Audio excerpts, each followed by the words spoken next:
Hare Krishna, devotos, bienvenidos todos, mis reverencias, Jai Shila Prabhupada, un nuevo episodio el día de hoy de Bhakti 360, aquí en las redes de Hare Krishna Mar del Plata, como todos los jueves, haciendo vínculos, trazando puentes entre conciencia de Krishna y el resto del mundo, con todas las actividades que hay alrededor del planeta. Mi nombre es Alfredo Di Florio, mi nombre espiritual es Arjuna Saka Das, y hoy vamos a estar hablando acerca de la administración, la organización y conciencia de Krishna, razón por la cual tengo un invitado muy especial el día de hoy. Le damos la bienvenida a Mathuresh Das. Hare Krishna Santo, mis reverencias, ¿cómo le va?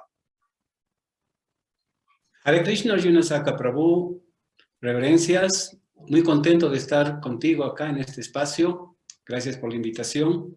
Espero poder hacer algún aporte valioso de alguna manera. Muchas gracias. Para tu programa. Muchas gracias, Prabhu, por participar, por estar en nuestro espacio, con todas las obligaciones administrativas que tiene. Le agradezco muchísimo que se haya tomado un tiempito para charlar con nosotros. Y justamente hoy queremos charlar sobre esto de la administración, la organización y conciencia de Krishna. Usted está administrando dentro de la Sociedad Internacional para la Conciencia de Krishna, es supervisor zonal de ISKCON en Bolivia y Perú, y también presidente del RGB ISKCON para Latinoamérica. Después vamos a estar como desglosando un poquito estos conceptos, pero para que el público en general lo conozca un poco más, cuéntenos respecto a su servicio, su trayectoria dentro de lo que es la administración y la espiritualidad.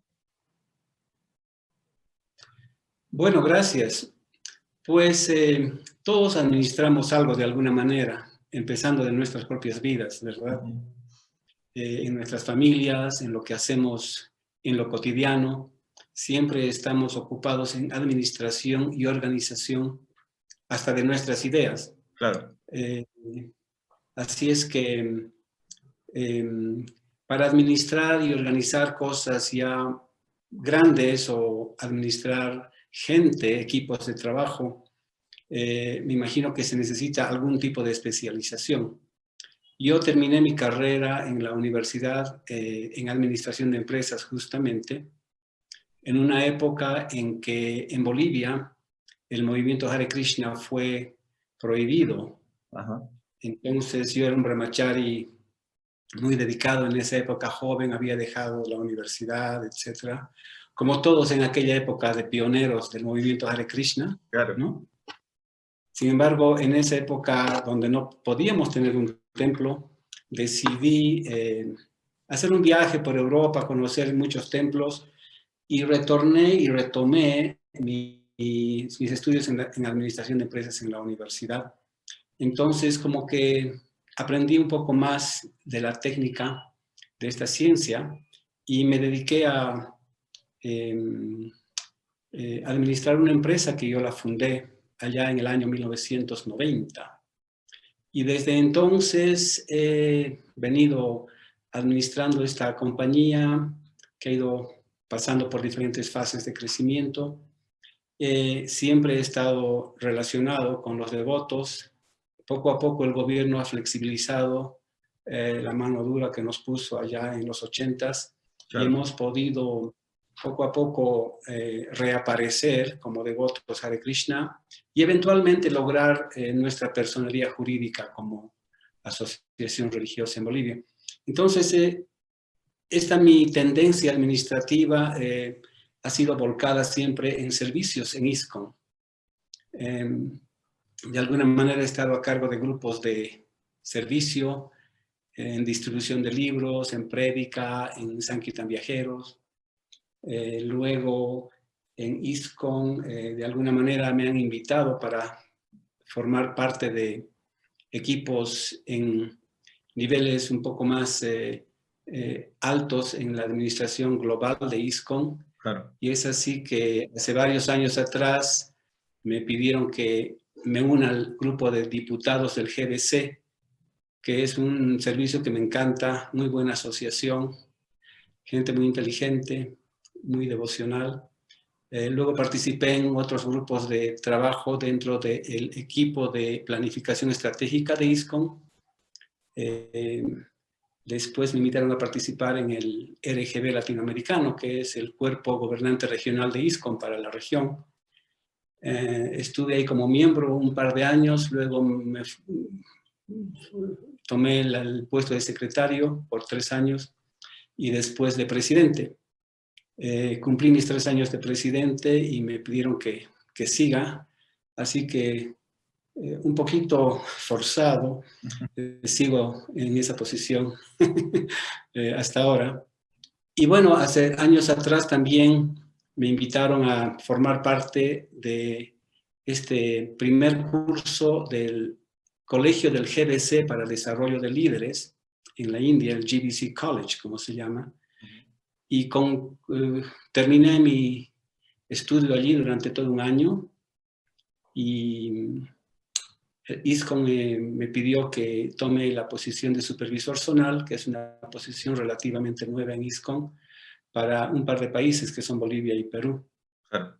Eso, entre otros servicios que uno siempre tiene. Hace poco me han pedido que me haga cargo de supervisar el templo de Miami en Estados Unidos. Hace un par de años que estoy con ese servicio.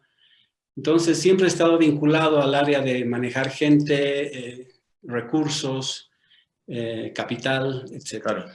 Bueno, claramente tiene trayectoria y experiencia en la administración. Cuéntenos un poquito cómo es el balance, ¿no? Porque uno cuando piensa en administración o en organización siempre piensa quizás es lo más como mundano, es una actividad, digamos, muy material, pero al mismo tiempo nosotros lo hacemos dentro de una esfera o de un ámbito espiritual. ¿Cómo sería el balance o el equilibrio entre aquello que sería más como técnico, material específico y aquello que tiene que ver con el desarrollo devocional de una persona? Bueno, si nosotros estudiamos lo que Srila Prabhupada nos ha enseñado con más cuidado, podemos darnos cuenta de que todas estas técnicas, por más materiales que parezcan, se pueden convertir en servicio devocional muy valioso en nuestras vidas espirituales. Claro. En realidad, manejar dinero, propiedades, recursos materiales en el servicio a Krishna, eso es servicio devocional. Entonces, si nosotros podemos no diferenciar ambas cosas y pensar de que, bueno, mi vida material la voy a hacer el mediodía y mi vida espiritual voy a hacer el otro mediodía o los domingos, entonces todavía no hemos comprendido completamente el concepto de servicio devocional. Uno debe tener una sola vida, un enfoque y utilizar todo lo que hace en el servicio de Krishna, ya sea lo mucho o lo poco que hace, obtiene, si lo utiliza en el servicio de Krishna, entonces está haciendo servicio devocional. Claro. Bueno, es el principio, digamos, teológico de Yukta Vairagya, ¿no? De poder conectar todo con el servicio del Señor. Correcto. Todas nuestras habilidades, nuestra familia, el estudio, el dinero, el trabajo, todo para Krishna. Correcto. Correcto.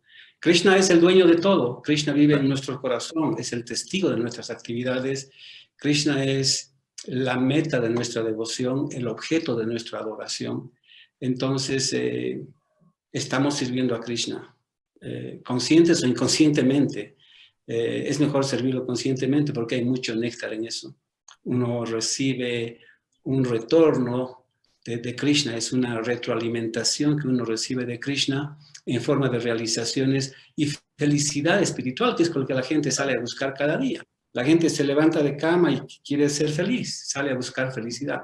Y cuando uno le ofrece a Krishna con devoción y sinceridad sus actividades diarias, Krishna le retribuye haciendo nacer esa felicidad en su corazón. Claro, tal cual, tal cual. ¿Y qué desafíos se encuentran en esto de la administración espiritual? Usted comentaba que, bueno, década del 80, directamente en su país, su gobierno había prohibido el movimiento Hare Krishna. Hoy por hoy, ¿qué desafíos se enfrenta uno? ¿Qué obstáculos hay en esto de la administración en conciencia de Krishna? ¿Está hablando de mi país en particular? Sí, sí, sí, de lo que usted tenga experiencia. Ok. Creo que es siempre un desafío poder hacer que todas las personas haciendo lo que hacen estén satisfechas. En nuestro movimiento, que es una sociedad bastante grande a nivel mundial, estamos enfrentando ese desafío desde hace años. De hecho, desde incluso la época de Srila Prabhupada, cuando él fundó el movimiento y estableció el cuerpo de gobierno que se llama el GDC para que maneje y administre su movimiento, el movimiento que él comenzó en el occidente. Entonces, ya comenzaron los desafíos. No todas las personas tienen la misma visión y uno de los desafíos grandes es hacer que todos remen el barco hacia el mismo puerto. Claro. Es decir, lo primero dentro de una administración es que tenemos que crearnos metas. Si no tenemos objetivos claros, entonces estamos simplemente actuando de manera desorganizada y cada uno tirando por su lado. Entonces, lo primero que uno tiene que hacer al administrar y organizar algo es establecer objetivos.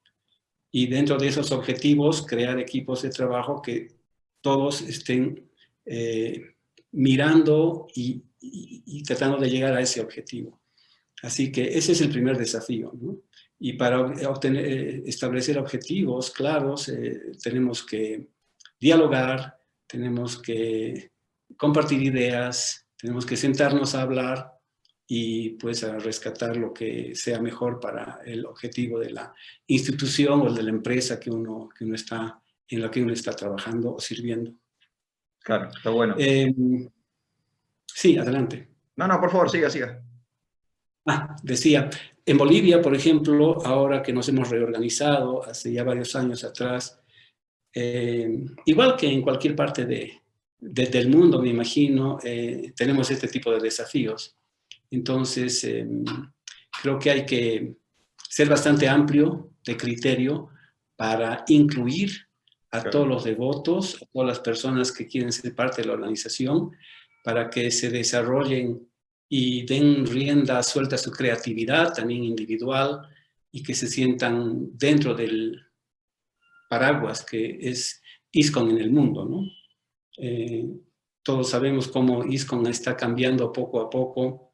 La realidad que tenemos en el mundo hoy en día es muy diferente de lo que era allá en los años 60 y 70, en la época pionera de ISKCON, donde todo era muy espontáneo, ¿no? Donde todo era muy inocente. Sí, inocente, no era muy organizado y todos eran felices. Se dice que hay historias que cuentan que se lavaba la ropa y uno iba y se sacaba el doti que estaba, las medias que habían y todos compartían todo, ¿no? Era un ambiente muy familiar. Pero en la medida que uno crece, entonces ahí comienzan los desafíos, ¿no? Ahora hay que organizar, ahora hay que administrar y, bueno, esa etapa de tanto sentimentalismo y puro corazón, ¿no? Que nos ha permitido crecer explosivamente en los 70s, incluso los 80s en el mundo, naturalmente migra a una nueva etapa que es más racional. Claro. Donde los devotos tienen que empezar a pisar la tierra un poco más firme y empezar a proteger las propiedades que habían adquirido, manejar mejor el dinero, tener una imagen más formal ante la sociedad, ante los gobiernos. Entonces comienza esa otra etapa. Así es que esos son los desafíos que naturalmente las organizaciones van enfrentando. Y creo que en ISKCON estamos todavía pasando de la etapa pionera a la etapa racional, en algunas regiones un poco más adelantados que en otras, pero creo que nos encontramos en esa fase en este momento. Es un desafío. Claro, tal cual. Recién usted me mencionó que primero hay que tener como una meta, ¿no? Hay que tener un objetivo.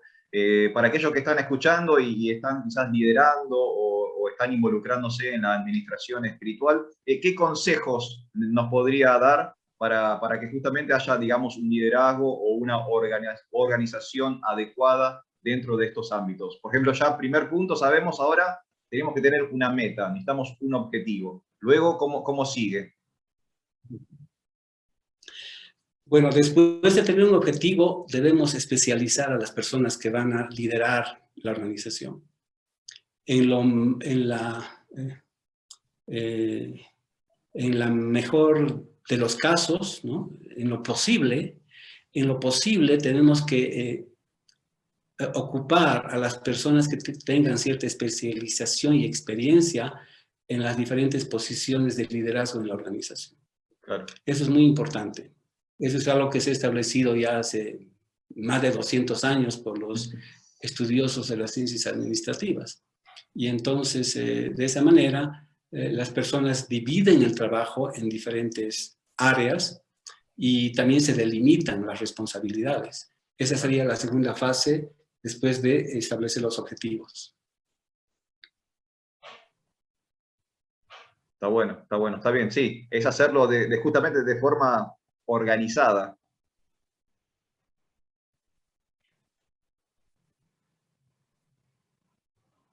Arigoy Prabhu, ¿me escucha? Sí, ahora te he recuperado, sí. Ahora sí. Perdón. No, y decía eso, ¿no? Que bueno, es justamente poder hacer las cosas de forma metodológica, organizada. Me hace acordar, de hecho, el primer propósito de ISKCON, donde Prabhupada habla de propagar sistemáticamente conciencia de Krishna, ¿no? Y tiene que ver con todo esto. Tiene que ver absolutamente con todo esto. Y es algo que de alguna manera se nos ha pasado por alto por muchos años, este primer propósito de ISKCON, ¿no? Ser sistemáticos en lo que estamos presentando. Y pues después de identificar gente especializada significa que tenga cierto grado de educación en lo que va a hacer, en lo posible. Y si no lo tiene, tenemos que capacitar a las personas. Srila Prabhupada nos ha enfatizado mucho en cuanto al entrenamiento, en cuanto a la capacitación. Train. Entrenen a los devotos, que se entrenen, que se capaciten en diferentes áreas. Entonces, cuando uno está capacitado, pues puede hacer su trabajo de una manera eficaz y eficiente. Claro. Y además hay otro punto importante, que una vez que uno se organiza de esa manera, tiene que haber algo que en muchas situaciones no es muy bien visto o es difícil de manejar, y es que tiene que haber cierta jerarquía. Claro. ¿No? ¿Para qué jerarquía? Es preciso que haya jerarquía para establecer diferentes canales de comunicación, ¿no? Para poder lograr los objetivos. Alguien tiene que distribuir la comunicación entre los miembros de la organización para que todos estén sabiendo que estamos remando hacia el norte. Y para eso se necesita establecer niveles de jerarquía. Esa sería la siguiente fase. Claro, tal cual. Bueno, casi mala palabra, ¿no? En el mundo actual, jerarquía es como a algunas personas les genera urticaria, pero es necesario para establecer algún tipo de orden. Correcto. Es muy popular ahora escuchar que a mí me gusta la espiritualidad, pero no me hablen de religiones organizadas, ¿no? La religión organizada es un pecado, básicamente.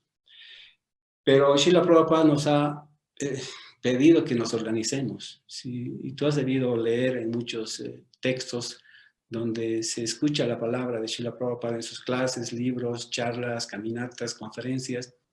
Él utiliza mucho la palabra organización cuando habla del manejo del movimiento de ISKCON.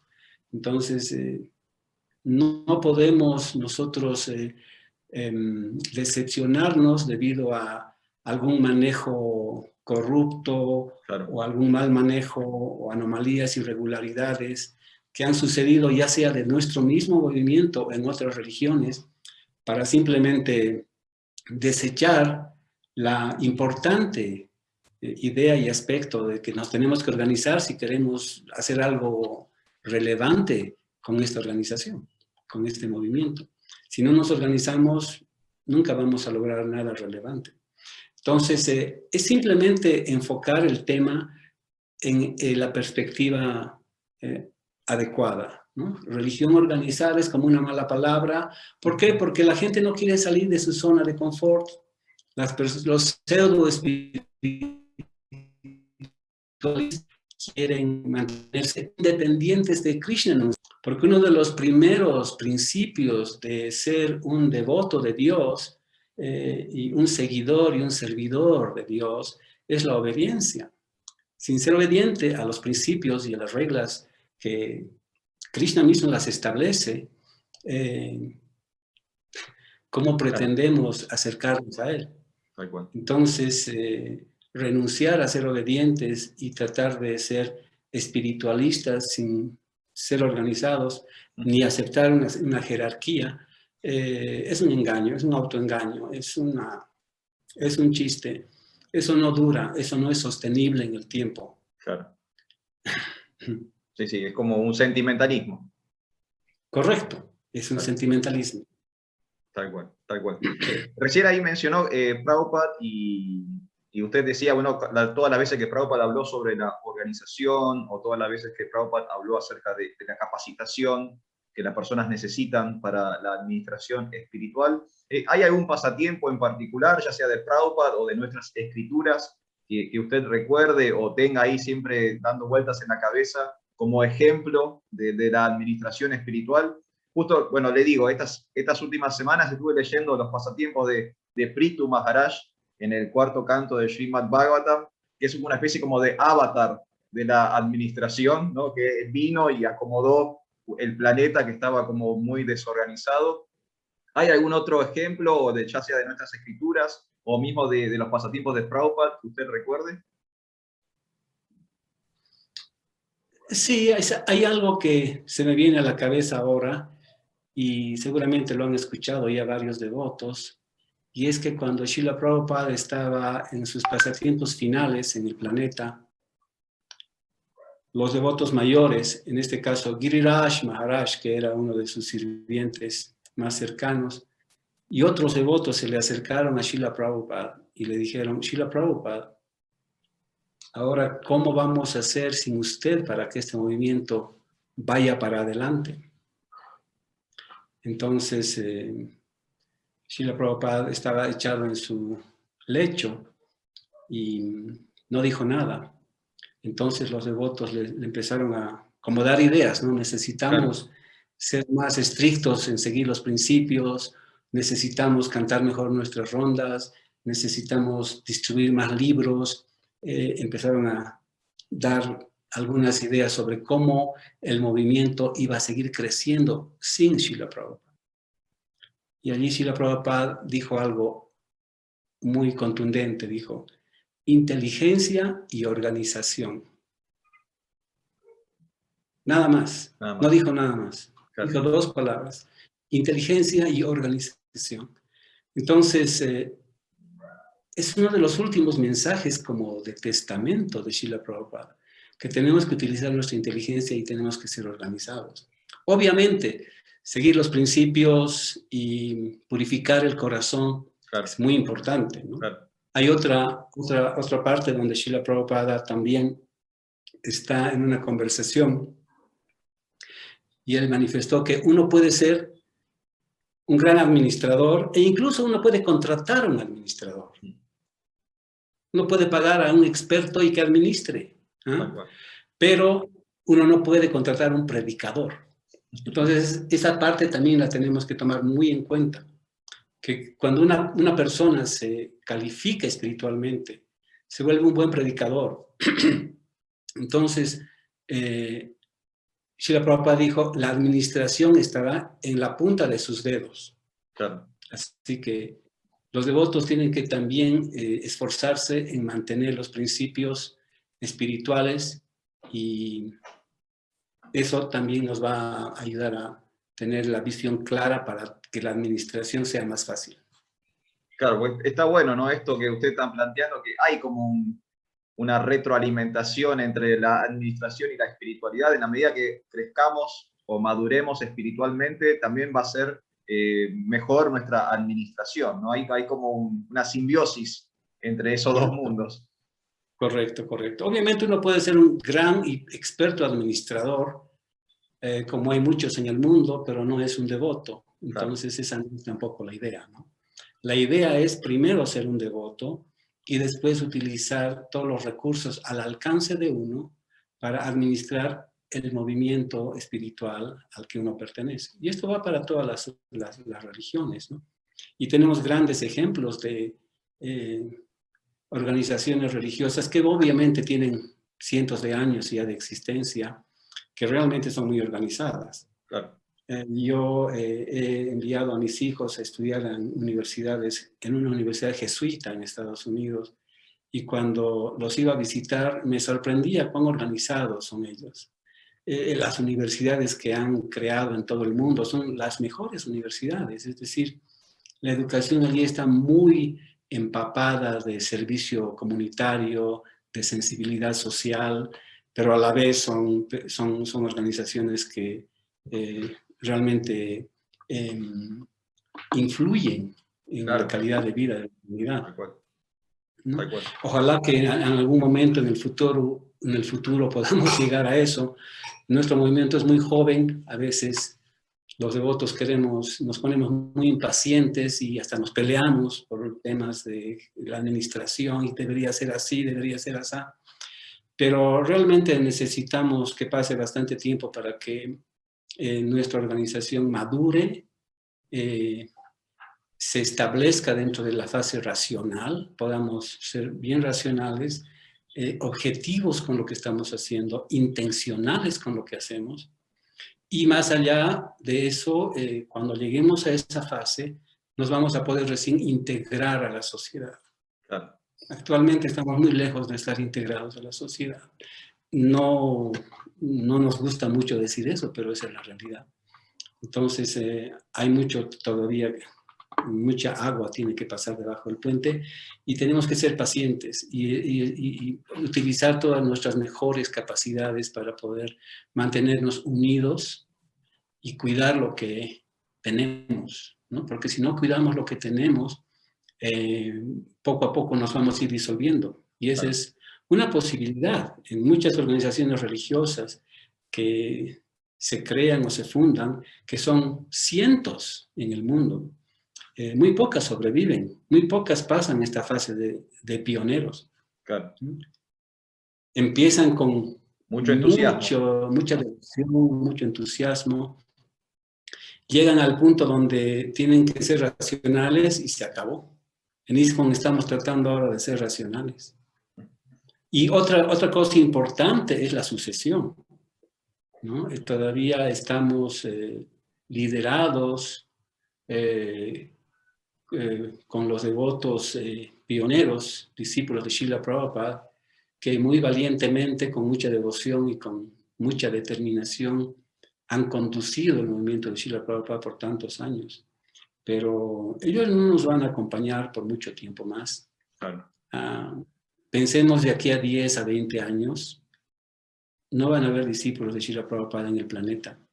Entonces tenemos en este momento que asumir la responsabilidad que ellos la han cargado por tantos años, con todos sus errores y con sus éxitos y con todo lo que se sabe. Claro. Pero alguien tiene que asumir.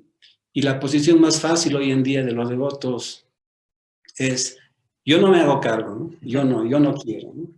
Y es verdad, yo he sentido esto en mi servicio en los últimos años, cuando uno quiere contar con el apoyo de algún devoto que es capaz, ¿no? Que es inteligente, que tiene recursos, que puede hacerlo. La respuesta más común es: no, Prabhu, yo no. Yo no me quiero hacer cargo, ¿no? Yo no quiero asumir esto porque no, o sea, es demasiado. No me quiero meter en problemas, o no quiero perder amigos, no quiero perder mi prestigio, porque apenas uno asume un servicio de liderazgo en ISKCON, ya hay una lista de enemigos. Por lo que haces, sí, y te critican por lo que haces y por lo que no haces. Entonces, es una posición que cuando yo analizo la situación de nuestros gurús, GBCs, sannyasis, que por tantos años están viajando y predicando y tratando de establecer las cosas bien, ayudando a las personas ¿no? Sacando a una serie de aspectos desfavorables, los admiro más. Son como héroes, ¿no? No son perfectos, no son perfectos. Srila Prabhupada era perfecto. Sus seguidores fieles están en el camino de la perfección, algunos mucho más avanzados que otros, pero estamos en el mundo material y tenemos que aceptarnos como somos y tenemos que, aún así, a pesar de eso, aceptar el liderazgo de alguien, respetar, tolerar a las personas y no solo eso, servirlas con devoción sincera, porque, si, como te dije, tú empiezas a decir, bueno, ellos se hacen mal, pero ahora, ¿quién lo va a hacer? Yo no, yo tampoco, yo tampoco, yo tampoco. ¿Quién lo va a hacer? Incluso alguien me dijo, una persona muy cercana, muy amiga, un devoto que quiero mucho, me dijo, la decisión más sabia es no meterse en administración en ISKCON. La decisión más sabia. Entonces, pues, bueno, también eso se respeta, pero se necesita gente que asuma roles de liderazgo administrativos y de organización en ISKCON, aunque lo haga imperfectamente. Aunque lo haga imperfectamente, porque somos imperfectos. Pero tenemos que tratar de empujar el carro hasta donde podamos. Perdón, creo que estoy hablando mucho. Está buenísimo todo este conocimiento, esta sabiduría, Prabhu, la verdad que se lo súper agradezco. Quería volver sobre algo que usted comentó. Claro que si comparamos nuestra organización espiritual con otras organizaciones espirituales, claramente somos muy jóvenes, 50 y tantos años, en comparación con, digamos, no sé, la institución cristiana que tiene más de 2000 años. Claramente tienen como otras cosas resueltas y han pasado por otras etapas que nosotros todavía ni hemos llegado, pero sin ánimo de especular, porque sabemos que no se puede especular, somos Hare Krishna, no podemos especular, pero sí podemos hacer, aunque sea futurología. ¿Cómo usted cree que estaría ISKCON o estará ISKCON dentro de, no sé, digamos 100 años, 200 años? ¿Cuál cree usted que es el camino natural que va a tomar nuestra institución? Es difícil decir.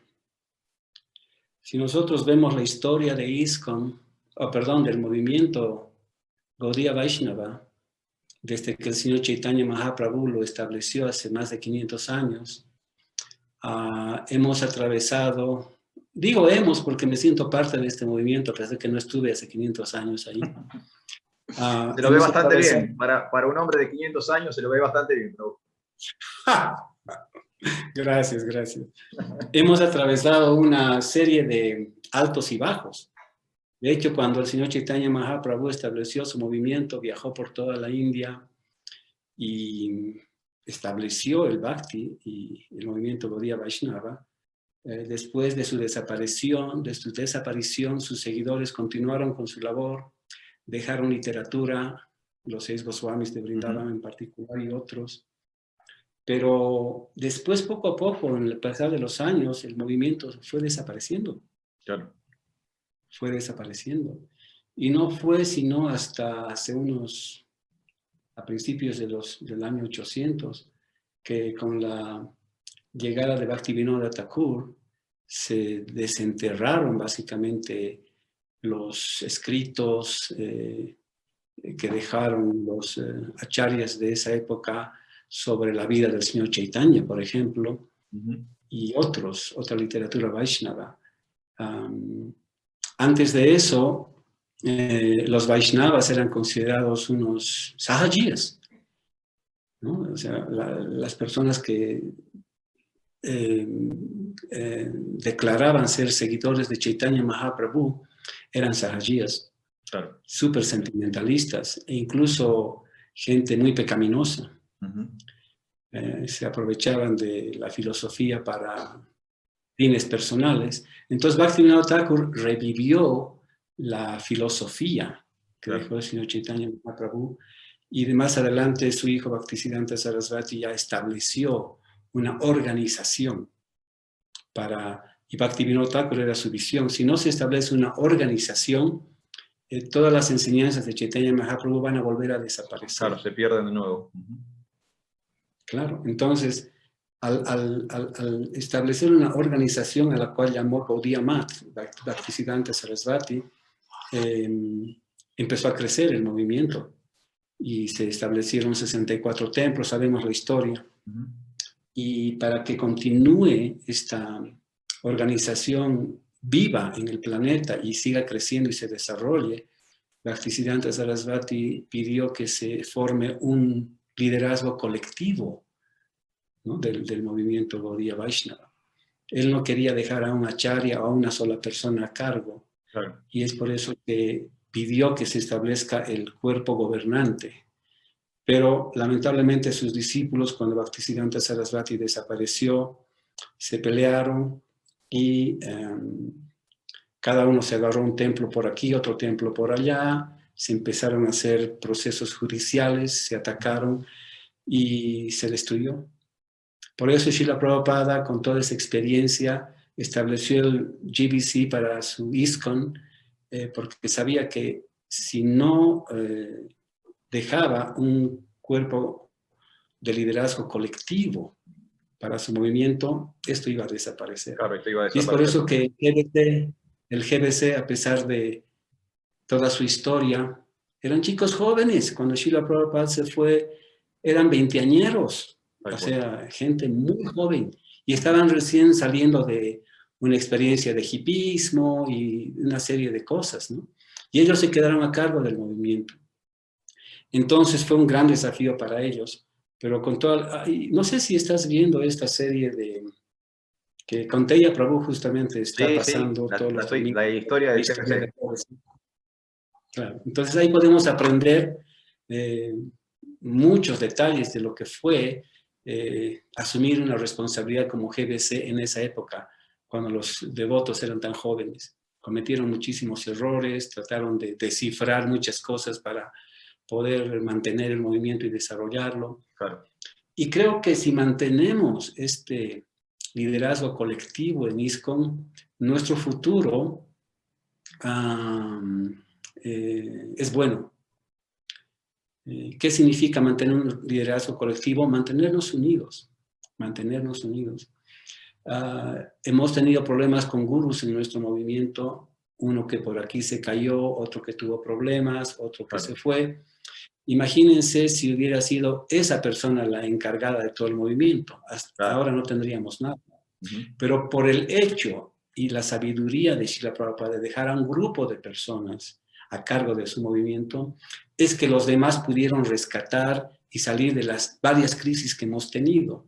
O sea que si mantenemos el liderazgo colectivo de nuestro movimiento, en el futuro, cualquier crisis que tengamos, la vamos a poder superar. Eso es lo que yo creo. Y tengo fe en eso. Y no solamente el liderazgo colectivo en cuanto a la administración, sino también en cuanto a al desarrollo de maestros espirituales, al desarrollo de sannyasis, líderes espirituales que mantengan intactas las enseñanzas de Srila Prabhupada y los principios que él nos ha enseñado, que nos ha dejado. Esa es la clave. Claro. Un liderazgo paralelo, como hay un documento que se llama Líneas Paralelas de Autoridad, que por un lado están los sannyasis y líderes espirituales y por el otro los administradores del movimiento. Si ambos carriles pueden trabajar juntos, entonces el tren puede viajar por mucha distancia sobre esos dos carriles. Está bueno, está bueno. Prabhu, para las personas que están viendo y por ahí no son miembros de nuestra organización o por ahí son devotos que tienen poco tiempo dentro del movimiento, explíquenos un poquito qué es ISKCON, qué es el GBC, qué es el RGB, cuáles son estos ministerios o comités o áreas que tiene esta sociedad internacional que creó Srila Prabhupada. Gracias por preguntar. La verdad que nosotros como devotos lo damos por entendido cuando hablamos en la jerga de ISKCON, ¿no? ISKCON, GBC, RGB, regional, el supervisor y no sé qué. Entonces, y muchas veces ni siquiera los devotos entienden. Claro. Entonces es importante describir un poco. ISKCON es la Sociedad Internacional para la Conciencia de Krishna, una institución internacional fundada por su divina gracia Sri Bhaktivedanta Swami Prabhupada en el año 1966. Es basada en el conocimiento de Chaitanya Mahaprabhu y estamos expandiendo el movimiento de Harinam Sankirtan y basados en la literatura védica como es el Bhagavad Gita, el Bhagavatam. Básicamente es eso, ISKCON. Es una sociedad con muchos templos, muchos centros educativos, templos, colegios, granjas, todos dedicados a cultivar el conocimiento dejado por Srila Prabhupada, su fundador. Tenemos templos en todo el mundo, básicamente. Creo que hay muy contados países donde no hay un centro de ISKCON o un devoto de ISKCON. Srila Prabhupada estableció el cuerpo gobernante,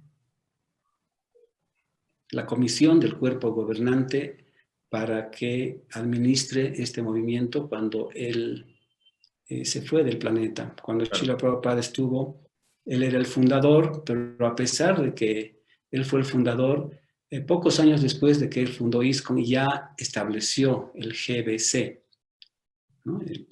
el cuerpo de gobierno, porque su movimiento empezó a crecer muy rápido. Y él era parte del GBC. Entonces él, con su ejemplo, enseñó a sus miembros del GBC a administrar su sociedad. Eso es el GBC. El RGB es el cuerpo gobernante regional de ISKCON, Regional Body, RGB, Regional Governing Body, cuerpo gobernante regional. Y el RGB existe en algunas regiones del mundo, como ser en Latinoamérica. Tenemos un liderazgo regional compuesto por, en este momento, 16 devotos mayores de diferentes partes de Latinoamérica. Tenemos reuniones mensuales y velamos por el bienestar de todos los centros de ISKCON en la región.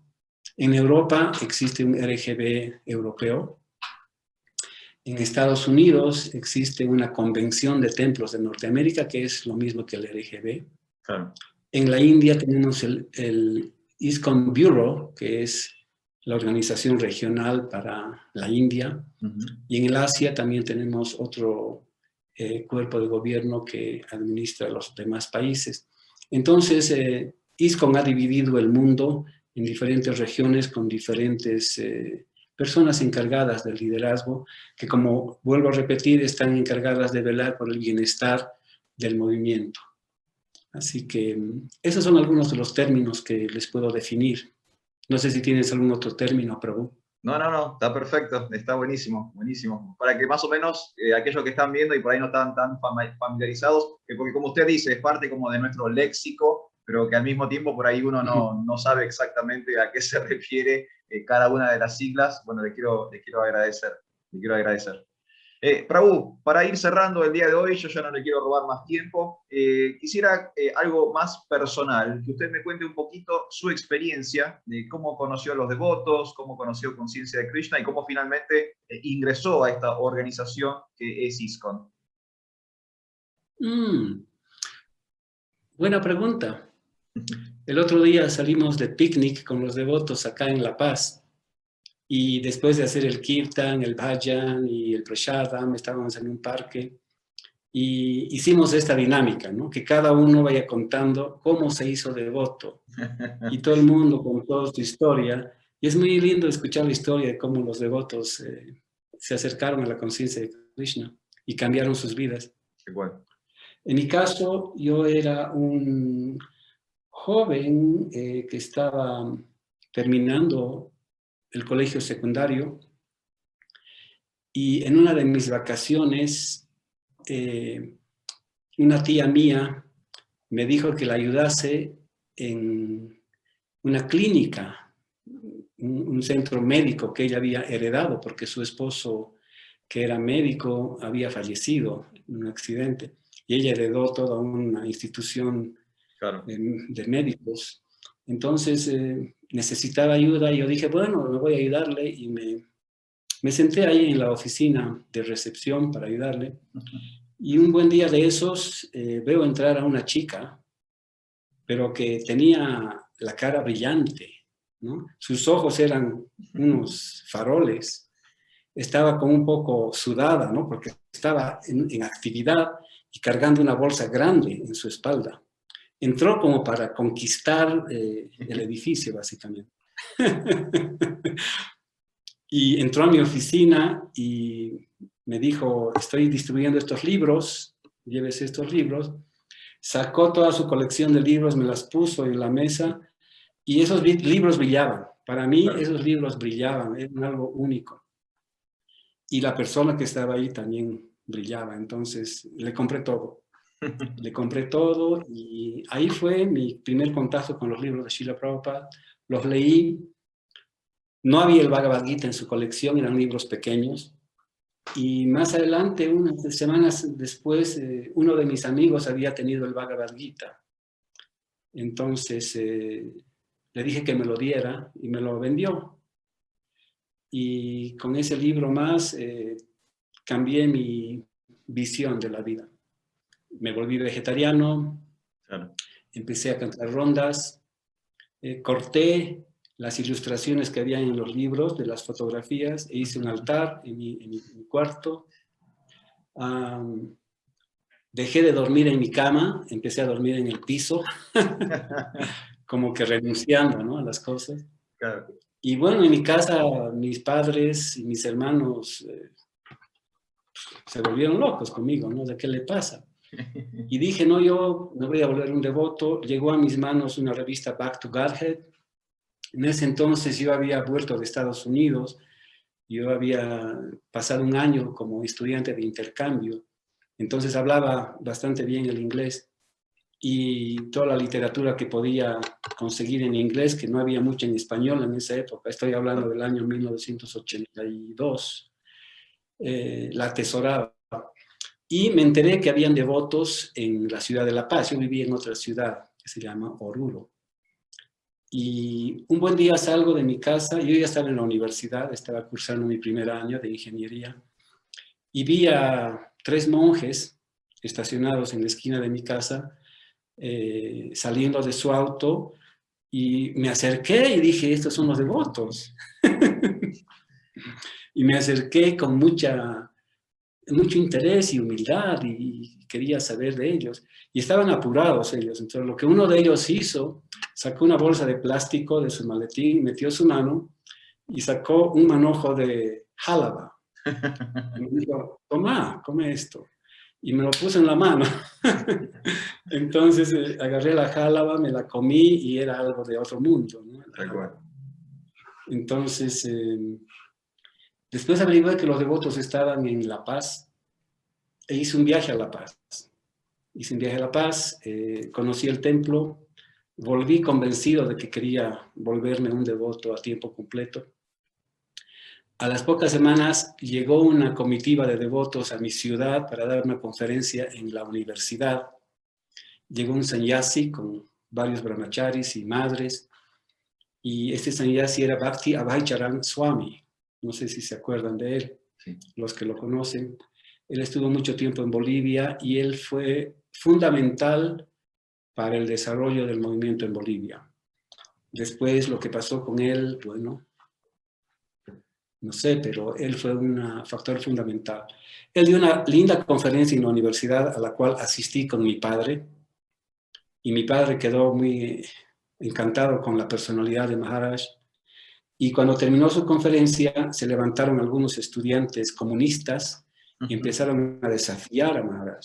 Lo empezaron a insultar, a amedrentar, claro, y lo estaban acosando. Físicamente se levantaron y se estaban acercando a Maharaj para tal vez hacerle daño, porque no estaban contentos con lo que Maharaj había predicado.